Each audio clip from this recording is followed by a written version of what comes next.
Tu savais pour Ratatouille ?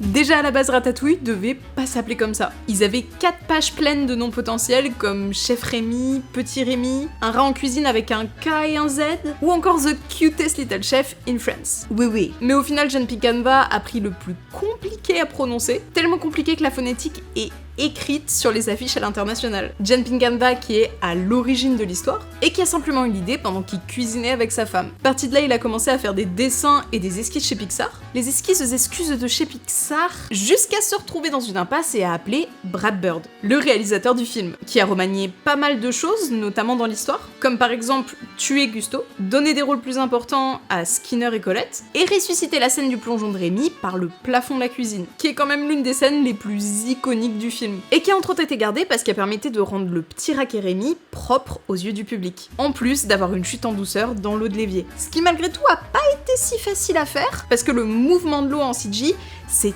très dur à animer, en tout cas à l'époque. Donc, pour avoir des bonnes images de référence, ils ont pris des jouets en plastique d'à peu près le même poids que Rémi, et ils les ont lâchés de très haut dans un aquarium. Comme ça, ils pouvaient voir exactement comment il bougeait, et le nombre de bulles qu'il devait y avoir dans l'évier. Et c'est pas le seul truc qui s'est fait balancer à la flotte pour la science du film, parce qu'ils l'ont aussi fait avec un vrai animateur, dans une piscine. En fait, pour la séquence où Linguini plonge récupérer Rémi dans la Seine, tels nos ministres pour les JO, il voulait étudier la manière dont ses vêtements collaient à son corps une fois mouillés. Quels plis il prenait, comment la lumière passait à travers. Donc ils ont habillé un animateur en chef, et ils l'ont poussé dans une piscine pour avoir des images de référence. Il a même refait mouvement par mouvement certaines séquences. Et ce rush exclusif en 360p, je l'ai trouvé grâce à CyberGhost VPN, qui est le partenaire de cette vidéo. CyberGhost VPN, c'est un VPN, je sais vous en tomber de votre chaise, qui vous permet de masquer votre adresse IP, protéger vos données, et de rediriger votre trafic internet sur un serveur sécurisé dans un autre pays de votre choix. Je passe souvent par ça pour me localiser ailleurs qu'en France, pour avoir des résultats de recherche qui sont beaucoup plus pertinents quand je prépare les vidéos. Parce que souvent les meilleurs behind the scenes sont introuvables ou bloqués si vous vous localisez pas à l'étranger. Oui, même sur YouTube. Et ça fonctionne aussi pour d'autres plateformes de streaming si vous voulez un catalogue de contenu plus large. Perso, ça me simplifie la vie pour croiser les infos. D'ailleurs, je l'utilise aussi quand je travaille pas de chez moi, quand je suis sur un Wi-Fi public par exemple, histoire d'avoir un accès un peu plus sécurisé et pas m'inquiéter sur s'il y a un hacker dans le même wagon que moi, qui va me hack et me voler toutes mes données. Salaud. Vous rigolez, mais j'y pense souvent avant de l'activer. Il y a plus de 38 millions d'utilisateurs qui en sont déjà très contents. Ça fait beaucoup de monde. CyberGhost a une très bonne moyenne sur Trustpilot et vous pouvez l'utiliser sur jusqu'à 7 appareils différents. Donc prendre un seul abonnement pour vous et le partager avec vos proches par exemple. C'est très simple d'utilisation et c'est pas uniquement dispo sur PC mais aussi sur téléphone, compatible avec Windows, Mac, iOS, Android, Smart TVs, Linux, tout. En ce moment ils font une promotion à moins 83% et 4 mois offerts, ce qui revient à 2,03 € par mois, avec une garantie 45 jours, satisfait ou remboursé. Il y a un support en français disponible 24 heures sur 24 et 7 jours sur 7. Si ça vous intéresse, vous avez le lien en description et dans le commentaire épinglé. Back to la vidéo. Donc la séquence où Linguini va relâcher Rémi dehors, et qui se rend compte finalement, est directement inspirée d'une expérience qu'a vécue Brad Bird pendant son voyage à Paris. Il marchait le long des quais tard le soir, et il trouvait qu'il y avait une ambiance un peu spooky. Petite vibe voile de brouillard, mi-humidité, mi-pollution, un peu mystérieux. Donc en rentrant, il a rajouté une scène qui se passe au même endroit, près des quais de Notre-Dame. On peut même voir dans l'eau le reflet d'un des vitraux. Grâce au travail de Sharon Callahan, la directrice photo. Et croyez-moi, sans elle, le film aurait clairement pas la même gueule. Parce qu'elle avait une approche de la lumière hyper particulière. En fait, à la base, Sharon, elle faisait beaucoup de peinture à l'huile, donc ça a conditionné toute son approche pour éclairer chaque plan, vu qu'elle en repeignait pas mal. Mais aussi pour le placement et la profondeur des couleurs, parce qu'on peut voir beaucoup de détails dans les noirs, ce qui était assez rare à l'époque pour un film en CG, où on avait tendance à surexposer les plans pour les rendre plus brillants. Son travail est tellement légendaire qu'ils ont décidé de lui faire hommage sur la moto de Colette, en inscrivant son nom sous la marque Callahan dessus, qu'on peut voir dans la séquence où Linguini l'emmène l'embrasse et où Rémi l'y pousse sous sa toque. Cette phrase est bizarre, mais vous l'avez. D'ailleurs, bien pratique cette cachette parce qu'à la base, Rémi devait sortir sa tête à chaque fois qu'il voulait faire quelque chose. Ce qui, je vous l'accorde, est déjà bien mieux que sous le tablier de Linguini avec son caleçon Les Indestructibles. Ref à Brad Bird qui en est le réalisateur. Mais au final, pour simplifier, il a décidé de rendre la toque transparente, surtout pour qu'on comprenne bien visuellement quand c'est l'angle de vue de Rémi. En particulier la séquence où il vient sortir tout le plan de travail avec la tête de Linguini et où il improvise un plat qui a juste l'air dégueulasse, mais qui, figurez-vous, est réellement mangeable. Il a été réalisé par Michael Hong, un vrai chef, et en gros les animateurs lui ont donné une liste d'ingrédients animables qui devait combiner pour en faire un truc humainement consommable. Au final, le seul truc qui a été improvisé dans cette séquence, c'est littéralement tout le doublage, parce que vu que Linguini contrôle absolument pas ce qu'il fait, Brad Bird trouvait ça plus cohérent de pas donner de texte à Lou Romano qui le doublait, pour que ça soit 100% spontané. Donc il avait juste la séquence animée devant lui, et il a dû faire plusieurs prises en impro/react. C'était tellement à chaud que Brad Bird a eu une idée pendant la session pour le bruitage de Linguini quand il se fait tirer les cheveux, où il lui a tapé derrière la tête.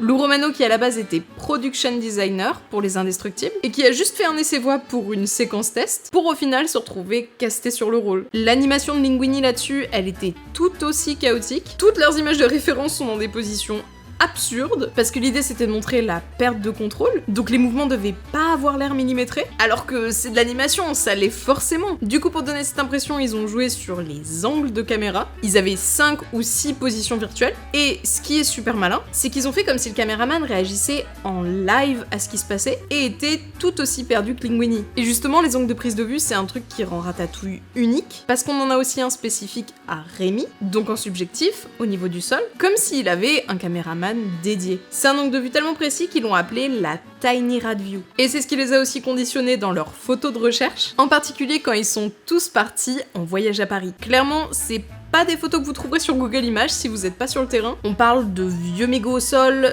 de poubelles et de bouches d'égout. En tout, ils ont pris plus de 4500 photos de référence. Ils ont fait une visite guidée de Paris à moto pour voir des choses plus vite. Et ils étaient tellement investis qu'ils sont partis en automne, à la même période où se déroule le film. Vu que c'était l'automne, ils ont eu énormément de changements de temps,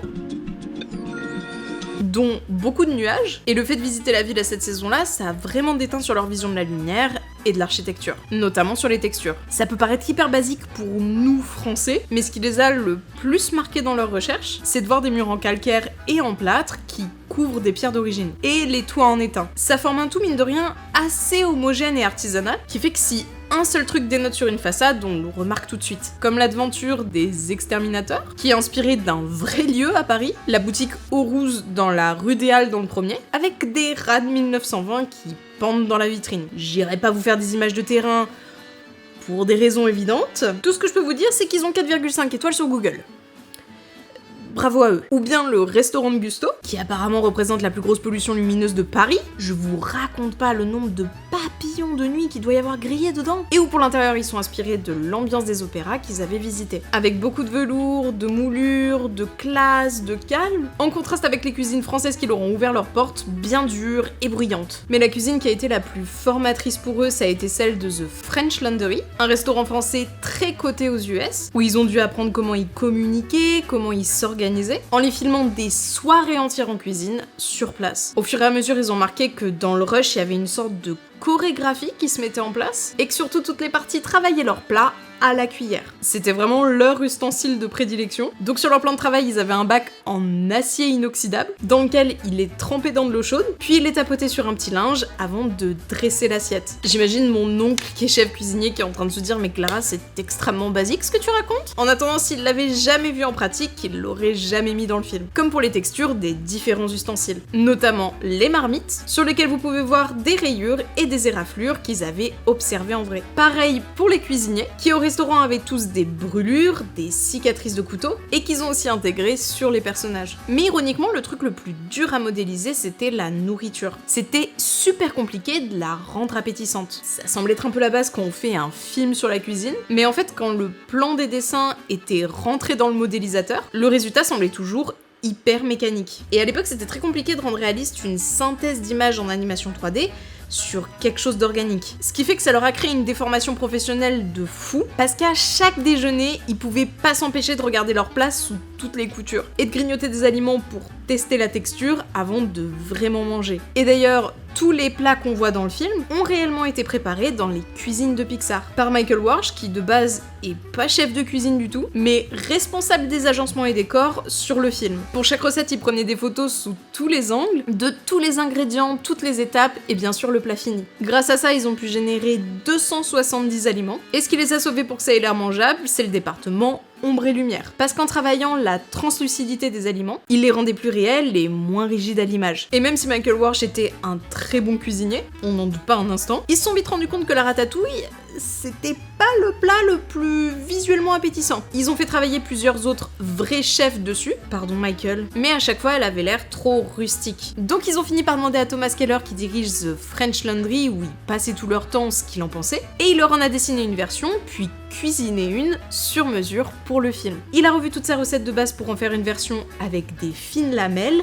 beaucoup plus esthétique, en sachant qu'elle allait être servie à égaux. Ce qui explique pourquoi ça ressemble plus à un tian, à mon humble avis. Un tian gourmet, quoi. Après, j'avoue que là-dessus, j'ai pas vraiment de leçon à donner, parce que quand j'étais petite, j'appelais ça la rapatatatouille. Je sais pas, pour moi, c'était des légumes écrasés, genre ratatinés. Et pour le remercier de la recette, ils lui ont donné une voix dans le film, celle du client qui demande qu'est-ce qu'ils ont de nouveau au menu, pour l'ironie. Un autre truc qui était pas facile à rendre attirant, c'était les rats. On parle quand même d'un animal qui fouille les poubelles, qui est considéré comme un nuisible, porteur de maladies. Donc pour mieux les étudier, ils ont ramené des vrais rats de compagnie au studio, qui appartenaient à Debbie Ducommun, une experte en rats. Elle a même écrit un livre là-dessus, qui leur en a prêté plusieurs pour les observer sur la durée. C'était quand même bien pratique de les avoir en face des yeux, parce qu'une des spécificités qu'ils avaient du mal à représenter de tête, c'est quand ils étaient mouillés. Du coup, ils les ont foutus dans un bac d'eau pour qu'ils fassent trempette, et ils regardaient comment leurs poils collaient et comment ils faisaient leur toilette. C'était un peu qui tout double parce que soit leur mouvement était trop cute, soit méga effrayant. Et pas facile d'être fidèle, comme dirait mon ex, parce qu'il fallait quand même garder cette partie d'eux avec leur manière pour qu'ils soient réalistes, tout en les rendant mignons. Pour ça, ils leur ont fait de très gros yeux, et ils ont bien fait attention que la position de leurs mains soit pas trop basse. Un peu comme Rex dans Toy Story. Et bien sûr, ils jouaient sur leurs articulations faciales. En tout, il y avait 150 contrôles différents sur le visage, que ce soit pour les rats ou les humains d'ailleurs. Le personnage qui a été le plus gros challenge de ce côté-là, c'est Skinner, le chef de cuisine, parce que ses lèvres sont très grandes, et qu'il est très dynamique, très dramatique, très expressif. D'ailleurs, il s'appelle comme ça en référence à B.F. Skinner, un psychologue comportementaliste qui menait des expériences sur des rats. Des gros rats comme Émile, dont la forme de corps est inspirée d'une poire, et où Peterson, qui à la base faisait juste un test de voix pour l'animer, le faisait tellement bien qu'ils lui ont proposé de le doubler. Et dites-vous que ça, c'était bien avant qu'il soit animateur sur là-haut, dont je vous rappelle, il est la compie conforme de Russell. D'ailleurs, dans Ratatouille, il y a un clin d'œil au film, dans la séquence où Rémi traverse les appartements parisiens, et où on voit déjà l'ombre de Doug le chien. Vraiment, quand on regarde bien, toute l'équipe a eu un petit time to shine à un moment ou à un autre. Parce que même Brad Lewis, le producteur, a joué du trombone dans l'un des morceaux. C'était littéralement 3 notes, mais à la demande du compositeur, il l'a accepté. Wouh! Et voilà, c'est tout ce que j'avais à t'apprendre sur Ratatouille. C'est dur ce truc! J'oublie à chaque fois. J'espère que cette vidéo vous a plu. Si c'est le cas, n'hésitez pas à vous abonner si c'est pas déjà fait. À me laisser un pouce bleu, ça me fait vraiment trop plaisir et ça montre que vous kiffez mon travail. À commenter à base de rapatatatouille. J'ai vraiment besoin de savoir votre avis. Est-ce que je suis dans une logique ou dans une logique pas logique? Ou à me dire votre anecdote préférée ou potentiellement un prochain et tu savais pour? On ne sait pas, peut-être que je vais vous écouter, peut-être. Comme d'habitude, n'hésitez pas à la partager sur vos réseaux, que ce soit Instagram, Twitter. La dernière fois, vous étiez plein à m'envoyer vos configurations et tout. En story, c'était trop cool. J'aime trop voir, il y en a qui sont sur leur ordinateur, il y en a d'autres qui sont sur leur téléphone, il y en a ils ont des vidéoprojecteurs, laisse tomber, mais moi j'ai pas ça chez moi. Et merci encore à CyberGhost d'avoir sponsorisé la vidéo. Et de quelque part m'avoir permis d'accéder à certaines sources, parce que j'étais localisée à LA. Je vous rappelle que vous pouvez le tester gratuitement pendant 45 jours avec la garantie satisfait ou remboursé. Tous les liens sont en description et en commentaire épinglé. Prenez soin de vous, passez un bel été si vous en avez un, si vous avez des vacances et si vous travaillez, force à vous. J'espère que vous avez un ventilateur ou une clim. Je vais exploser. Et moi je vous dis à bientôt pour une prochaine vidéo. Salut!